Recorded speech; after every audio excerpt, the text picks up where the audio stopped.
Hi, this is Rabia Jafar from RJ thoughts. ഇന്ന് ഞാൻ വന്നിരിക്കുന്ന ഒരു ഹാപ്പി ന്യൂസ് എന്ന് പറയാൻ പറ്റില്ല. എൻ്റെ ഫസ്റ്റ് ഹാപ്പി ന്യൂസ് ആണ്, ഒരു ബ്രേക്കിംഗ് ന്യൂസ് കൂടിയാണ്. ഞാൻ എൻ്റെ ഫൈനാൻഷ്യൽ സ്റ്റെബിലിറ്റിക്ക് ഒരു ഫസ്റ്റ് ആദ്യമായിട്ട് ഓൺലൈനായിട്ട് തുടങ്ങിയ ഒരു സ്റ്റെപ്പാണ് കേട്ടോ. ഓൺലൈനായിട്ട് ഒരു വെർച്വൽ പ്ലാറ്റ്ഫോമിൽ ഞാൻ ആദ്യമായിട്ട് ഒരു സ്റ്റെപ്പ് എടുത്തിരിക്കുന്നത്. കാരണം എനിക്ക് ഓൺലൈനായിട്ട് എത്ര എഫക്റ്റീവ് ആവും എന്നുള്ളതിനെ കുറിച്ച് വലിയൊരു ഒരു സെൽഫ് ഡൗട്ട് ഉണ്ടായിരുന്നു. അതൊക്കെ മാറി ഇപ്പം ഞാൻ ഓൺലൈനായിട്ട് യൂട്യൂബ് ഇതൊക്കെ ചെയ്യുന്നുണ്ട്. എനിക്ക് ഓൺലൈനായിട്ട് ഉള്ള ജേർണീസൊക്കെ എഫക്റ്റീവാണ്. നമ്മളിപ്പോൾ ഓൺലൈൻ കോച്ചസ് മെൻറ്റേഴ്സിനൊക്കെ സീക്ക് ചെയ്യുന്ന അവരെ ഹെൽപ്പൊക്കെ സീക്ക് ചെയ്യുന്നത് ഓൺലൈനായിട്ട് നമുക്ക് നല്ല എഫക്റ്റീവായിട്ട് തോന്നിയത് കൊണ്ടും ഞാനും അതുപോലെ ഓൺലൈനായിട്ട് ചെയ്യാൻ പോകുന്ന ഒരു ട്യൂട്ടറിങ് പ്ലാറ്റ്ഫോം ഞാൻ സ്റ്റാർട്ട് ചെയ്യാൻ ഉദ്ദേശിക്കുന്നുണ്ട്. കാരണം ഇപ്പം എല്ലാം ഓൺലൈനായിട്ടാണല്ലോ നടക്കുന്നത്. ഓൺലൈനായിട്ട് നമുക്ക് എന്ത് ചെയ്താലും ഇപ്പം ഞാനും ഒരു പബ്ലിക് സ്പീക്കിംഗ് കോഴ്സ് ജോയിൻ ചെയ്തതിനെ കുറിച്ചൊക്കെ നിങ്ങളോട് ഷെയർ ചെയ്തിട്ടുണ്ടായിരുന്നു. അതെനിക്ക് നല്ല എഫക്റ്റീവ് ആയിരുന്നു. അതുകൊണ്ട് തന്നെ ഞാൻ ട്യൂട്ടറിങ് ചെയ്തിരുന്ന ഒരാളാണ്. ഹോം ട്യൂഷൻസ് ഓഫ്ലൈൻ ആയിട്ട് എടുത്തിരുന്നതാണ്. 10th സ്റ്റാൻഡേർഡ് വരെയുള്ള students, from KG to 10th സ്റ്റാൻഡേർഡുള്ള കുട്ടികൾക്ക് ബോത്ത് CBSE ആൻഡ് സ്റ്റേറ്റ് സിലബസിലുള്ള കുട്ടികൾക്ക് ഞാൻ പഠിപ്പിച്ചിരുന്ന ഒരാളായതുകൊണ്ടും അത് അന്ന് ഓഫ്ലൈൻ ആയിരുന്നു. എനിക്കിനി ഓൺലൈനായി അത് എത്ര എഫക്റ്റീവ് ആവും എന്നുള്ളതിനെ കുറിച്ച് എനിക്കൊരു സെൽഫ് ഡൗട്ടൊക്കെ ഉണ്ടായിരുന്നു. But after joining leap and smart talk ആ ഒരു സെൽഫ് ഡൗട്ടൊക്കെ മാറി എനിക്ക് നല്ല കോൺഫിഡൻ്റ് ആണ്. ഇപ്പോൾ ഓൺലൈനായിട്ടും നമുക്ക് കുട്ടികളെ ട്യൂട്ടർ ചെയ്താൽ നല്ല എഫക്റ്റീവ് ആയിരിക്കും. അവർക്ക് നല്ല നോളേജ് കിട്ടാൻ ഏറ്റവും നല്ല പ്ലാറ്റ്ഫോംസ് ഓൺലൈനായിട്ട് നമുക്ക്. കാരണം ഓൺലൈനായിട്ട് നമുക്ക് വീട്ടിലിരുന്നാൽ തന്നെ എവിടെയും പോവാതെ തന്നെ നമുക്ക് ഹോം ട്യൂട്ടറിങ് നടക്കുന്നുണ്ട്, ഹോം ട്യൂഷൻസ് ഉണ്ട്, സ്കൂളിൽ തന്നെ പോവാതെ കുട്ടികൾ പഠിക്കുന്നവരുണ്ട്. അപ്പോൾ അതൊക്കെ അവർക്ക് എഫക്റ്റീവ് ആവും. അപ്പോൾ അതുകൊണ്ട് ഞാൻ എൻ്റെ ട്യൂട്ടറിങ് പ്ലാറ്റ്ഫോം സ്റ്റാർട്ട് ചെയ്തിട്ടുണ്ട്. And that for English medium students. ഇനി എൻ്റെ നീഷാണെങ്കിൽ English medium students and from standard 4th to 8th, ഇതെൻ്റെ ബിഗിനിങ് സ്റ്റേജ് ആയതുകൊണ്ട് ഞാൻ ഒരുപാട് ഒരുപാട് ചെറിയ കുട്ടികളെയും അത് പിന്നെയാണെങ്കിൽ പോലെ 9th സ്റ്റാൻഡേർഡിനെയും 10th സ്റ്റാൻഡേർഡിനെയും ഇപ്പം ഞാൻ എടുക്കുന്നില്ല. കാരണം ചെറിയ കുട്ടികൾക്കും നല്ല അറ്റൻഷൻ വേണം. അതുപോലെ ഈ 9th-ലും 10th-ലുള്ളവരും അവരും ഒരു ഹ്യൂജ് റെസ്പോൺസിബിലിറ്റിയാണ്. കാരണം അവർ ബോർഡ് എക്സാംസിന് അപ്പിയർ ചെയ്യാൻ പോകുന്ന കുട്ടികളാണ്. അപ്പം ഇങ്ങനെ രണ്ട് കാറ്റഗറി എനിക്കിപ്പോൾ നമ്മൾ അതിൻ്റെ ബിഗിനിങ് സ്റ്റേജ് ആയതുകൊണ്ട് തന്നെ അവർ രണ്ടുപേരെയും അല്ലാത്ത 4th to 8th സ്റ്റാൻഡേർഡ് വരെയുള്ള കുട്ടികളെ ഞാനിപ്പോൾ ഫോക്കസ് ചെയ്യുന്നത്. And what are my subjects എന്ന് ചോദിച്ചു കഴിഞ്ഞാൽ ഫിസിക്സ്. ഞാൻ എൻ്റെ ക്വാളിഫിക്കേഷൻ പറയാം. I M masters in computer applications MCA. And so എൻ്റെ സബ്ജക്ട്സ് സയൻസ് സബ്ജക്ട്സ് ആണ്. Physics, chemistry, maths and English. ഞാൻ ഇംഗ്ലീഷ് മീഡിയത്തിൽ പഠിച്ചതുകൊണ്ടാണ് ഇംഗ്ലീഷ് ഗ്രാമർ എനിക്ക് എൻ്റെ പ്രൈമറി ബോർഡിംഗ് ഒക്കെ അബ്രോഡ് നടന്നതുകൊണ്ടും എൻ്റെ ഇംഗ്ലീഷിലുള്ള ഗ്രാമറൊക്കെ ഫൗണ്ടേഷൻ അത്യാവശ്യം കുഴപ്പമില്ലാത്തതും ഞാൻ പഠിച്ചിരുന്ന സമയത്തൊക്കെ എനിക്ക് ഒരു വിധം എഫിഷ്യൻ്റ് ആയിരുന്നു. പിന്നെ ഇംഗ്ലീഷ് ഇത്ര ഫ്ലുവൻറ്റ് സ്പീക്കിംഗ് ഒക്കെ ഞാൻ കുറച്ചൊക്കെ ബുക്സ് റീഡിംഗ് ഒക്കെ സ്റ്റോപ്പ് ചെയ്ത് ഒരു വീട്ടിലെ മോനൊക്കെ ആയത് ശേഷമാണ് എനിക്ക് ആ ഒരു ടച്ച് വിട്ടത്. But it's okay for me to teach the students and the grammar is also better for me till now. And so I will teach English also from 4th to 8th standard students. അപ്പോൾ ഇങ്ങനെയുള്ള കുട്ടികളെ ഞാൻ പഠിപ്പിക്കുന്നത്. So ഇന്ന് ഞാൻ ഒരു demo class ആയിട്ടാണ് വന്നിരിക്കുന്നത്. അതായത് ഗ്രേഡ് 5 നമ്മൾ സ്റ്റേറ്റ് സിലബസിൽ ഗ്രേഡ് 5 സ്റ്റുഡൻസിന് ഉള്ള ഒരു ഫ്രാക്ഷൻസ് എന്ന് പറയുന്ന ചാപ്റ്റർ ഉണ്ട് അവരുടെ സിലബസിൽ. അപ്പോൾ ആ ഒരു ചാപ്റ്ററിൽ നിന്ന് ഒരു 3 ക്വസ്റ്റ്യൻസിൻ്റെ ഒരു അനാലിസിസ്, അതാണ് ഇന്ന് ഞാൻ സ്റ്റാർട്ട് ചെയ്യുന്നത്. അപ്പം നമുക്ക് അതിലേക്ക് പോവാട്ടോ.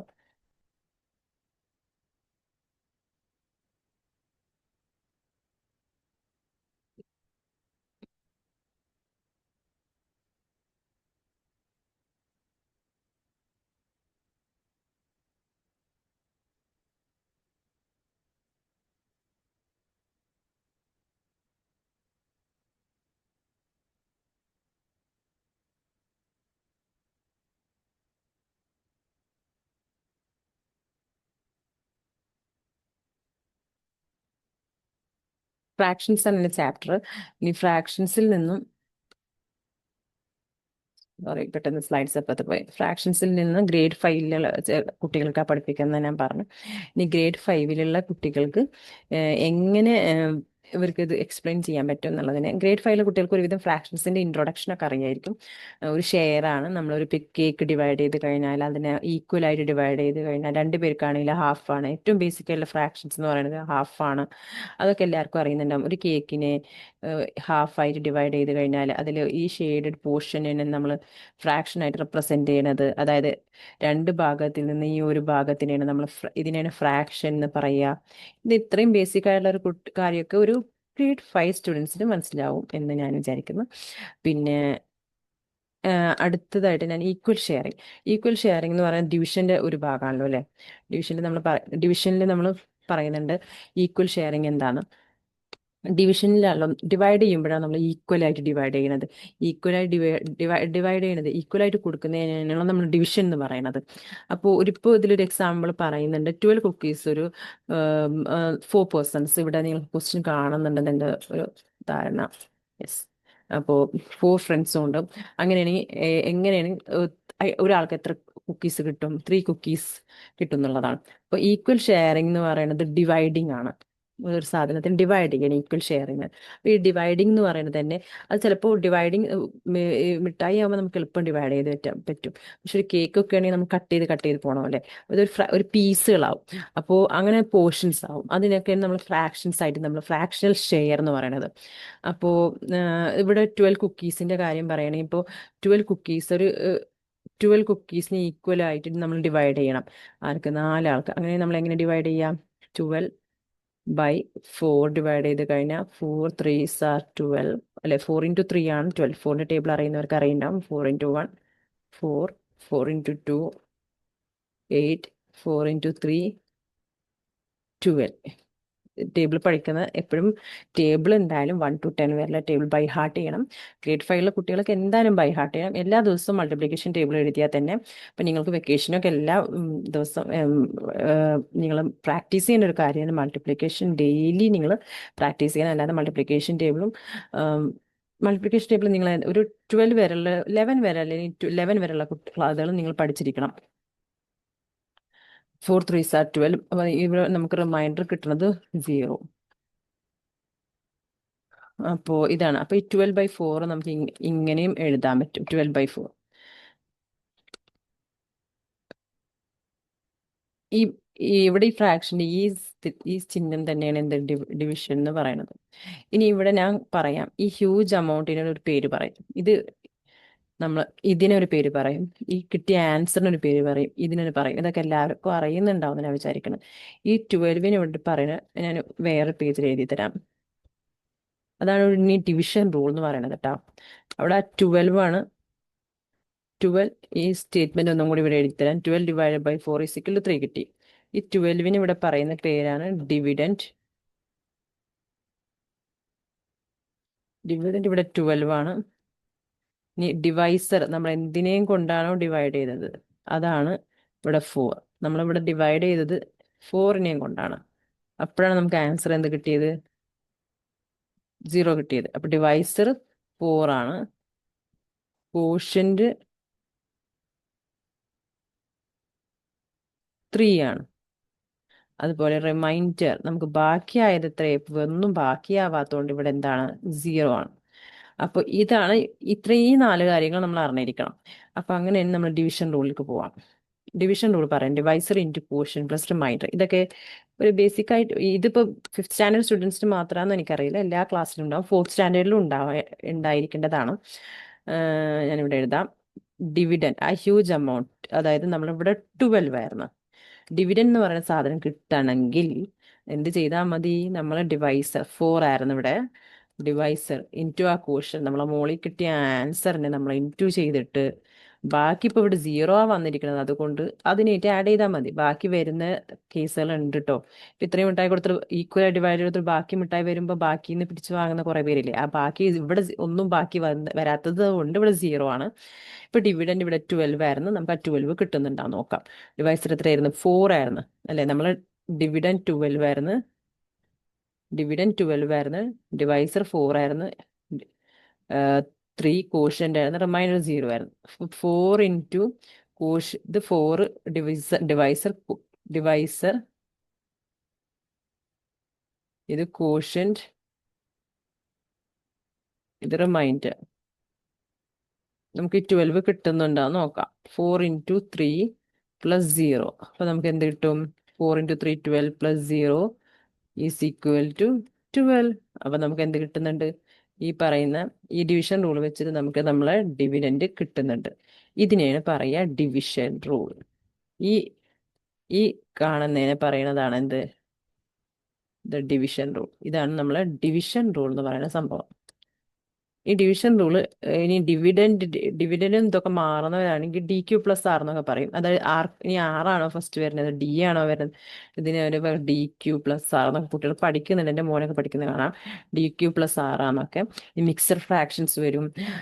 മിക്സഡ് ഫ്രാക്ഷൻസിൽ നിന്ന് ഇംപ്രോപ്പർ ഫ്രാക്ഷൻസ് ആക്കാൻ, ഇംപ്രോപ്പർ ഫ്രാക്ഷൻസിൽ നിന്ന് മിക്സഡ് ഫ്രാക്ഷൻസ് ആക്കാൻ, അങ്ങനെയൊക്കെ ഇനി വലിയ ക്ലാസ്സസിലൊക്കെ വരുമ്പോൾ DQ+R എന്നും അങ്ങനെ ഒരുപാട് ഇത് വരും. DQ+R ആണ് ഡിവിഡൻഡ് കിട്ടാൻ. ഡിവിഡൻഡ് ആണ് എന്തായാലും ആ ഹ്യൂജ് എമൗണ്ട്, വലിയ എമൗണ്ട് എപ്പോഴും ഡിവിഡൻഡ് ആണ്. അത് ഉള്ളിൽ വരില്ല കേട്ടോ.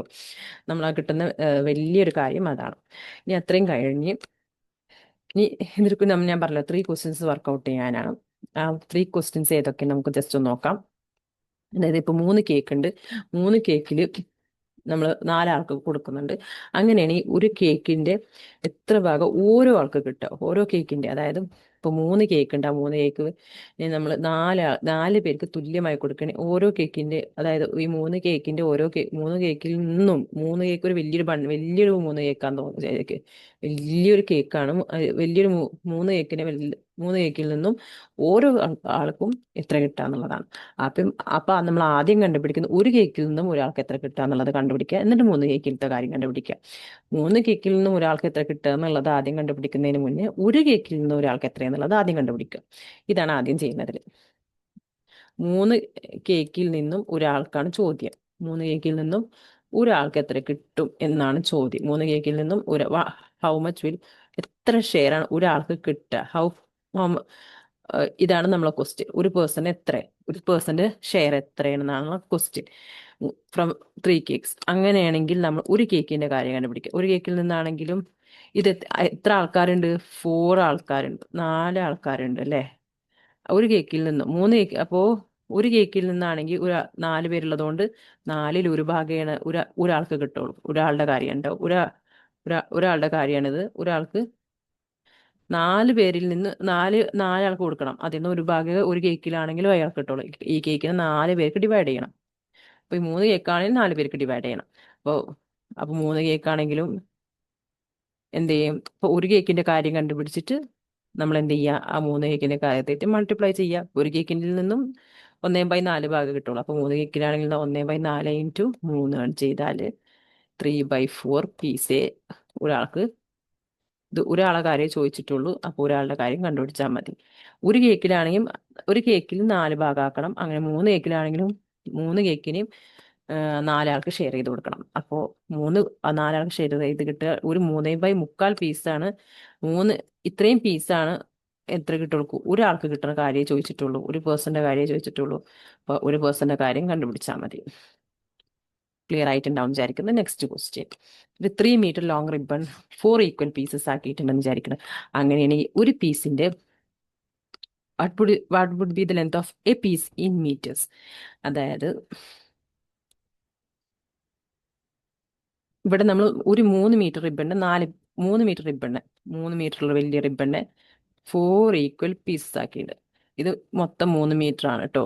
3 മീറ്റർ 4 പീസ് ആക്കിയിടും. അപ്പൊ നമ്മൾ 3 മീറ്ററിന്റെ കണ്ടുപിടിക്കണ മുന്നേ 1 മീറ്റർ 4 പീസ് ആക്കിയാൽ ഒരു മീറ്റർ 4 പീസ് ആക്കിയാൽ ഒരു പീസിന്റെ നീളം എത്ര? 1 മീറ്ററിനെ 4 പീസ് ആക്കിയിട്ടുണ്ടെങ്കിൽ ഒരു പീസിന്റെ നീളം എത്ര? ലെങ്ത് ഓഫ് 1 പീസ് എന്തായിരിക്കും? ഒരു മീറ്ററിന് length of 1 piece in 1 metre in 1 metre ആണെങ്കിൽ എത്ര? ഒരു മീറ്ററിനാണെങ്കിൽ 1/4 ആയിരിക്കും. അപ്പോ 3 മീറ്റർ ലെങ്ത് ഓഫ് 1 പീസ്. അപ്പോഴും ഒരു പീസിന് തന്നെ ചോദിച്ചിട്ടുള്ളൂ കേട്ടാ. Length of 1 piece in 3 metres എന്ന് പറയുന്നത് ഒരു മീറ്ററിലാണെങ്കിൽ 1/4 ആണ്. അപ്പൊ 3 മീറ്ററിൽ എന്ന് പറഞ്ഞാൽ 1/4 × 3 3/4. ഒരു മീറ്ററിന്റെ കണ്ടുപിടിക്കുക എന്നത് 3 മീറ്റർ. ഒരു മീറ്ററിന്റെ കണ്ടുപിടിച്ചു ഒന്നിന്റെ കണ്ടുപിടിച്ച് കുറേ എണ്ണത്തിന് കണ്ടുപിടിക്കാൻ നമ്മൾ എപ്പോഴും എന്താ ചെയ്യുക? മൾട്ടിപ്ലിക്കേഷനാണ് ചെയ്യുക. മൾട്ടിപ്ലിക്കേഷൻ ആണ് അങ്ങനെയുള്ള കാര്യം. അതായത് ഒരാൾക്ക് 3 മാങ്ങ കിട്ടി, അങ്ങനെ മൂന്നാൾക്ക് എത്ര മാങ്ങ കിട്ടും? 3 × 3 = 9. ഒരാൾക്ക് 2 മാങ്ങ കിട്ടി, അങ്ങനെ രണ്ടാൾക്ക് എത്ര കിട്ടും? 4. രണ്ടാൾക്ക് എത്ര കിട്ടും? 2 × 2 = 4. ഒരാൾക്ക് 2 മാങ്ങ, അതെ 2 മാംഗോസ്, അതിന് രണ്ടാൾക്ക് എത്ര? 2 × 2 = 4. അതുപോലെ തന്നെ 1 മീറ്ററിന് 1/4 ആണെങ്കിൽ 3 മീറ്ററിന് 1/4 × 3, അപ്പൊ 3/4 മീറ്റർ. മനസ്സിലായല്ലോ? Next, if 3 liters of milk is divided equally among 4 persons, how much milk would each get in liters? ഇവിടെയും ഇതന്നെ 3 liters അല്ലേ പറഞ്ഞത്? യെസ്. ഇവിടെ 4 ആൾക്ക് തന്നെ, ഇവിടെ എല്ലാതും 4 ആൾക്കാട്ടോ കൊടുക്കണം. 3 ലിറ്റർ 4 ആൾക്ക്. അപ്പൊ നമ്മൾ എന്ത് ചെയ്യണം? ആദ്യം 1 ലിറ്ററിന്റെ കാര്യം കണ്ടുപിടിക്കണം. 1 ലിറ്റർ ആണെങ്കിൽ 1 ലിറ്റർ 4 ആൾക്ക് കൊടുക്കുമ്പോൾ എന്തായാലും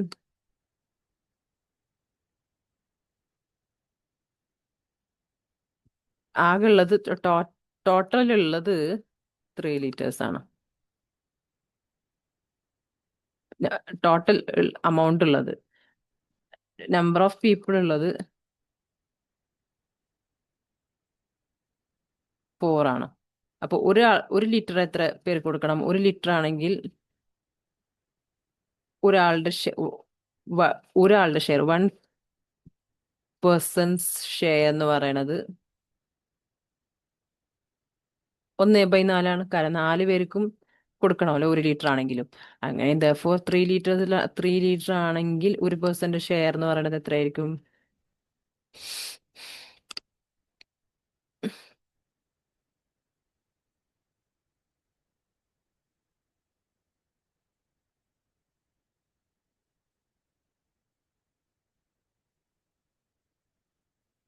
ഷെയർ എന്ന് പറയുന്നത് 1/4 × 3 = 3/4 ലിറ്റർ. ഏതാണ്ട് എല്ലാത്തിനും 3/4 വന്നിട്ടുള്ളത് ഈ ഒരു ഫസ്റ്റ് മോഡിൽ. അപ്പൊ ഇതും ക്ലിയർ ആയിട്ടുണ്ടാവും എന്ന് വിചാരിക്കണം. ഇതിന്റെ ആൻസേഴ്സ് ആണ് അതിൽ നെക്സ്റ്റ് പേജിൽ കൊടുത്തത്. ഈ PPT അപ്ലോഡ് ചെയ്യുമ്പോൾ ഇത് അങ്ങനെ തന്നെ വരും കേട്ടോ. ഇതിപ്പോൾ നിങ്ങൾക്ക് ഇതിന്റെ ആൻസേഴ്സ് കറക്റ്റ് ആയിട്ട് കൊടുത്തിട്ട് ഇഫ് 1 കേക്ക്, ഇതൊക്കെ നിങ്ങളെ ടെക്സ്റ്റ് ബുക്കിലുള്ള ക്വസ്റ്റ്യൻസ് തന്നെയാണ്. ഇനി ടെക്സ്റ്റ് ബുക്കിൽ കുറച്ചും കൂടി അഡ്വാൻസ്ഡ് ലെവലിലുള്ള ക്വസ്റ്റ്യൻസ് അത് ഞാൻ വർക്കൗട്ട് ചെയ്തു തരുന്നതായിരിക്കും, പക്ഷെ നിങ്ങൾക്ക് ലൈവിൽ. അതുകൊണ്ട് നിങ്ങൾ ലൈവിലുള്ള ക്ലാസ്സിൽ ഞാൻ മീറ്റിലും സൂമിലും എടുക്കുന്നതായിരിക്കും. ഇതാ, if 1 cake is divided equally among 4 persons, each will get 1/4 of the cake. ഒരു കേക്ക് ആണെങ്കിൽ കാൽഭാഗം, 3 കേക്ക് ഉണ്ട്, അപ്പോൾ ഈച്ച് വിൽ ഗെറ്റ് 1/4 അല്ലേ? ഒരു കേക്കിൽ നിന്ന് ഇപ്പോൾ ഓൾ ടുഗദർ 3/4, അതായത് 1/4 × 3 ആണ് ചെയ്തത്. അങ്ങനെയാണ് 3/4 കിട്ടുന്നത്.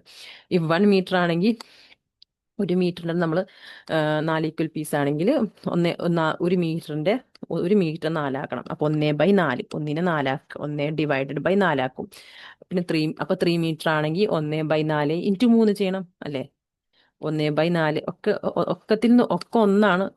ഒരു കേക്ക് ആണെങ്കിൽ ഒക്കെ 4 ആക്കണം. അപ്പൊ 1/4. മറ്റേത് 3 കേക്ക്സ് ആയിരുന്നു, × 3 ചെയ്ത്, അപ്പൊ 3/4 കേക്ക് കിട്ടി ഫസ്റ്റ് കേസിൽ. മറ്റേത് 1 മീറ്റർ ആയിരുന്നു, ഇത് കേക്ക് ആയിരുന്നു.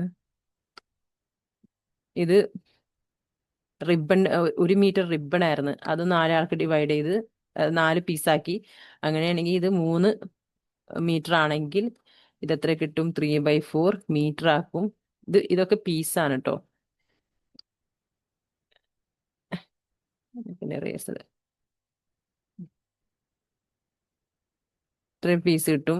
പിന്നെ ലാസ്റ്റ് വന്നത് 1 ലിറ്റർ പാലാണ്. 1 ലിറ്റർ പാലാണ് 4 ആൾക്ക് കൊടുക്കുമ്പോൾ 1 ലിറ്റർ പാലാണ്. അത് അങ്ങനെയാണെങ്കിൽ 3 ലിറ്റർ പാൽ എത്ര കിട്ടും? 3.25 ലിറ്റർ ആണ് 4 ആൾക്ക് കിട്ടുക. 3.25 ലിറ്റർ ആണ് 3 ലിറ്റർ പാലിൽ നിന്ന് ഒരാളുടെ ഷെയർ. ഇത്രയും ലിറ്റർ അയാൾക്ക് കിട്ടും, ഒരാൾക്ക് കിട്ടും. 3 ലിറ്റർ പാലിൽ നിന്ന് ഒരാൾക്ക് ഷെയർ, കാരണം 4 പേരുണ്ട്. 3 ലിറ്റർ ആണെങ്കിലും 4 പേര് ഷെയർ ചെയ്യണം. അപ്പൊ 3/4 ലിറ്ററേ ഒരാൾക്ക് കിട്ടുള്ളൂ. ഓരോന്നിന്റെയും ഷെയർ, ഓരോന്നിന്റെ ആൻസർ ഇതാണ് ഇതിൽ കൊടുത്തിരിക്കുന്നത്. അപ്പൊ ഇവിടെ ഞാൻ ഈ ഒരു ഇതിൽ ഒരു കറക്ഷൻ വരുത്താം. ഇവിടെ ഞാൻ 14 എഴുതിയിട്ടുണ്ട്, 1/4 ആണ് കേട്ടോ.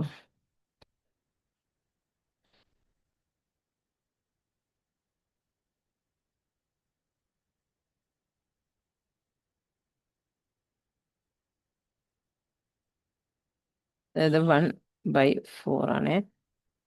അപ്പോൾ അത് മാത്രമുള്ള ഇതിലുള്ള കറക്ഷൻ. പിന്നെ നെക്സ്റ്റ് വീണ്ടും ഈക്വൽ ഷെയറിങ് എന്താന്ന് പറഞ്ഞ് ഡിവിഷൻ റൂൾ ഞാൻ ആദ്യം പറഞ്ഞു തന്നത് തന്നെ. പിന്നെ ഫ്രാക്ഷൻ്റെ സിമ്പിൾ എന്താന്ന് പറഞ്ഞു തന്നത്, അതൊക്കെ ഞാൻ നേരത്തെ പറഞ്ഞു തന്നത് തന്നെ. 1/2 എന്ന് പറയുന്നത്, ഈ ബൈ എന്ന് പറയുന്നത് ഡിവിഷനാണ്. പിന്നെ ഡിവിഷൻ റൂൾ ഞാൻ നേരത്തെ പറഞ്ഞത് divisor into quotient plus remainder. അത് dividend is equal to divisor into quotient plus remainder. ഇത് ഞാൻ വീണ്ടും വീണ്ടും പറഞ്ഞു തരുന്നത് വെച്ചാൽ ഇത് നിങ്ങൾ ഒരിക്കലും മറക്കരുത്. ഇത് കാരണം നിങ്ങൾക്ക് ഇതൊക്കെ ലൈഫ് ലോങ് വേണ്ട ഒരു കാര്യമാണ്. ഇത് ഇത്രയും ബേസിക് ആയിട്ട് നമ്മൾ എപ്പോഴും അറിഞ്ഞിരിക്കേണ്ട കാര്യമാണ്. അതാണ് ഇപ്പം ഇതിൽ പറയാനുള്ളത്. ഇതിൽ ഡിവിഡൻഡ് ആണ് നമ്പർ ടു ബി ഡിവൈഡഡും ഡിവൈസർ ആണ് നമ്മൾ എന്തുകൊണ്ടാണ് ഡിവൈഡ് ചെയ്യുന്നതെന്നും നമുക്ക് കിട്ടുന്ന ആൻസർ എന്ന് പറയുന്നത് പോർഷൻ ആണ് റിസൾട്ട് എന്ന് പറയുന്നതും റിമൈൻഡർ ബാക്കി വരുന്നതുമാണ്. പിന്നെ ഇപ്പം സമ്മറൈസ് ചെയ്ത് ലാസ്റ്റ് ഇപ്പം വീണ്ടും ഇതൊക്കെ തന്നെ പറയുന്നത്. Portions that exactly the same size ആണ്, ഈക്വൽ പാർട്സ്, പിന്നെ ഈക്വൽ ഷെയറിംഗ് മാത്തമാറ്റിക്കലി ഡിവിഷൻ എന്നാണ് പറയുന്നത്. നമ്മൾ ഈക്വലായി ഡിവൈഡ് ചെയ്ത് കൊടുക്കണതിനാണല്ലോ ഡിവിഷൻ എന്ന് പറയുന്നത്. സിമ്പിൾ ഡിവിഷൻ്റെ സിമ്പിൾ എല്ലാവർക്കും അറിയുന്നുണ്ടാവും. പിന്നെ ഞാനത് വീണ്ടും വീണ്ടും പറഞ്ഞു തരുന്നത് വെച്ചാൽ ഒന്നും കൂടി നിങ്ങൾക്ക് തറവ് ആവാൻ വേണ്ടിയിട്ട് നിങ്ങളിതൊന്നും മറക്കരുത്. ഇനി കുറച്ച് അഡ്വാൻസ്ഡ് പ്രോബ്ലംസ് വരുമ്പോൾ നിങ്ങൾക്ക് കിട്ടാതെയും വരരുത്. അതുകൊണ്ട് കുട്ടികൾ നല്ല ഫോക്കസ്ഡ് ആയിട്ട് പഠിക്കുക. നിങ്ങൾ ചെറിയ ഇപ്പോൾ ഈ ഡിസ്ട്രാക്ഷൻസ് ഒക്കെ അവോയ്ഡ് ചെയ്യുക. പഠിക്കുന്ന സമയത്ത് നന്നായി പഠിക്കുക. ഫോക്കസ്ഡ് ആയിട്ട് പഠിച്ചാൽ നിങ്ങളുടെ മനസ്സിൽ നിന്നൊക്കെ ചെയ്യും. അപ്പോൾ dividend is the number that is to be divided and divisor is the number to be divided. Divisor എന്ന് പറഞ്ഞാൽ ഏത് നമ്പർ കൊണ്ടുമാണ് നമ്മൾ ഡിവൈഡ് ചെയ്യുന്നത് അതാണ് ഡിവൈസർ. ക്വസ്റ്റൻ നമ്മളെ റിസൾട്ടും ബാക്കി വരുന്നത് നമ്മളെ റിമൈൻഡർ. ഇത്രയേ ഉള്ളൂ കഴിഞ്ഞ ക്ലാസ്. അപ്പോൾ എൻ്റെ ഡെമോ കഴിഞ്ഞിട്ടുണ്ട്. നിങ്ങൾക്ക് ഈ ക്ലാസ് ഇഷ്ടപ്പെട്ടിട്ടുണ്ടാവുമെന്ന് വിചാരിക്കുന്നു. നിങ്ങൾക്ക് ഈ ക്ലാസ് ഇഷ്ടപ്പെട്ടിട്ടുണ്ടെങ്കിൽ നിങ്ങൾ എന്നെ ഷെയർ ചെയ്യുക, സപ്പോർട്ട് ചെയ്യുക. അതുപോലെ തന്നെ നിങ്ങൾക്ക് എൻ്റെ ട്യൂട്ടറിങ് ഇഷ്ടമാണെങ്കിൽ നിങ്ങൾക്ക് എൻ്റെ ഗൂഗിൾ മീറ്റിലും സൂമിലും ഞാൻ ക്ലാസ്സസ് കണ്ടക്ട് ചെയ്യുന്നതായിരിക്കും. ഇനിയും ഒരുപാട് ക്ലാസ്, അതായത് 4th 8th സ്റ്റാൻഡേർഡ് വരെയുള്ള സ്റ്റുഡൻസിന് എല്ലാ ചാപ്റ്റേഴ്സും ഞാൻ കവർ ചെയ്യുന്നതായിരിക്കും. PPT വെച്ച് കവർ ചെയ്യും. എന്താണെങ്കിലും നിങ്ങൾക്ക് ഗൂഗിൾ മീറ്റിലും സൂമിലും നിങ്ങൾക്ക് അവൈലബിൾ ആയിരിക്കും എൻ്റെ ക്ലാസ്സസ്. പിന്നെ എനിക്ക് പറ്റാവുന്ന പോലെ നല്ല ക്ലാസ്സസ് ആക്കാനും നല്ല PPT പ്രസൻറ്റേഷൻസ് ആക്കാനും ഞാൻ ശ്രമിക്കുന്നതായിരിക്കും. അതുപോലെ നിങ്ങൾക്ക് എന്തെങ്കിലും ഐഡിയാസ് നിങ്ങൾക്ക് എന്നെ കോൺടാക്ട് ചെയ്യാനുള്ള വാട്സപ്പ് നമ്പർ ഞാൻ അതിൽ കൊടുക്കുന്നുണ്ട് ഡിസ്ക്രിപ്ഷൻ ബോക്സിൽ, അല്ലെങ്കിൽ എൻ്റെ പോസ്റ്ററിലും കൊടുക്കുന്നുണ്ട്. അപ്പോൾ നിങ്ങൾ അതിൽ എന്നെ കോൺടാക്ട് ചെയ്യാം. നിങ്ങൾക്ക് 1-to-1 ട്യൂഷനാണോ ഗ്രൂപ്പ് ട്യൂഷനാണോ ഇതൊക്കെ വേണ്ട നിങ്ങൾ അതിൽ പറയാം. അപ്പോൾ അതിലൊക്കെ നിങ്ങൾ പറഞ്ഞിട്ടുണ്ടെങ്കിൽ നിങ്ങൾക്ക് എന്നെ സജസ്റ്റ് ചെയ്യുക. നിങ്ങളുടെ ഫ്രണ്ട്സ് ഫാമിലി സർക്കിളിനൊക്കെ ഷെയർ ചെയ്യുക. അപ്പോൾ താങ്ക് യു. ഇതാണ് എൻ്റെ പോസ്റ്റർ. ഇതിൽ ഞാൻ എൻ്റെ സബ്ജക്ട്സ് കൊടുത്തിട്ടുണ്ട്, എൻ്റെ മെയിൽ ID കൊടുത്തിട്ടുണ്ട്, എൻ്റെ നമ്പറും കൊടുത്തിട്ടുണ്ട്. അപ്പോൾ ഇതാക്കാം, എന്നെ സപ്പോർട്ട് ചെയ്യുക, ഷെയർ ചെയ്യുക, സബ്സ്ക്രൈബ് ചെയ്യുക. Thank you all.